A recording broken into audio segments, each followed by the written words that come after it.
માથે પડાય ને, માતા માથે ના પડાય? મારો દીકરો મને માથે જ પડેલો છે.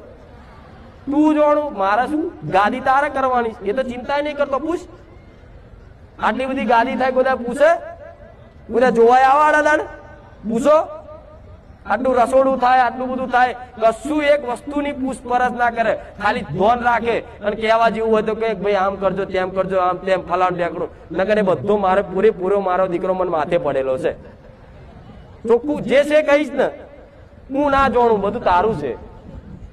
મન તે જ્ઞાની બનાવે, વિદ્વાન બનાવે તો તે બનાવે, ભક્ત બનાવે તો તે બનાવે. હું તો ચોય કિચનમાં પડી રહેતો હતો, અને તે હાથ ઝાલીને કદાચ ચોખ્ખો નવડાય ધોળાને તૈયાર ત્યાં કરે. તારે જોવાનું, હું માતા કરું છું તાર. વાત તો સાચી છે ને? સાચી વાત નહીં?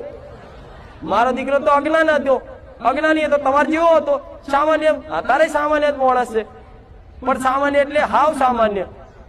દુઃખી થાય એટલે શું કરું? ભગવાન ને ગારો બોલે મારો દીકરો. લો, આ સત્ય છે. પણ આ બધી વાતો ભલે આખી દુનિયા હોભરત હોય, પણ જે છે એ કઈ, મારો દીકરો ભગવાન ને ગારો બોલતો હતો.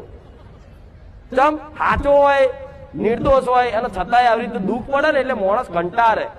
ભગવાન છે કે નહીં? ભગવાન નું નામ દે તો ગારો બોલે કે આપણે કોનું ખરાબ કર્યું તો આટલું બધું અમાર જોડ થાય છે.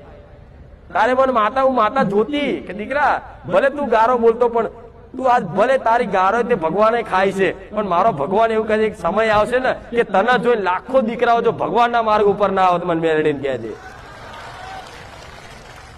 આ દુઃખી થાવશો તો કેટલા એવા દીકરા છે નાસ્તિક કે ભગવાન ભગવાન ના. ભગવાન હોય તો આપણે દુઃખી ચમ થઈએ? આવો પ્રશ્ન ના થાય? ભગવાન હોય તો આપણે દુઃખી ચમ થઈએ?